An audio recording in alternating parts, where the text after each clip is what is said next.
How to log out WeChat from other devices. Hi everyone, I'm here to assist you today. Without any delay, let's jump right in. First, open WeChat on your device. Make sure you're logged into your account. Then, click on Me at the bottom right corner of your screen. Here, click on Settings. After you click on Settings, click on Account Security at the top. In Account Security, click on Login Devices.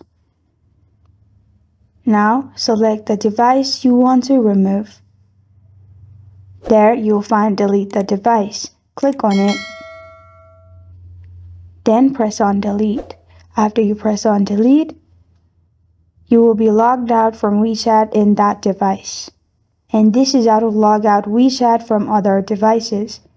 Thank you for joining me today. If this video helps you out, please leave a like and subscribe for more. Got a question or want to suggest a topic? Comment below. Thank you for watching.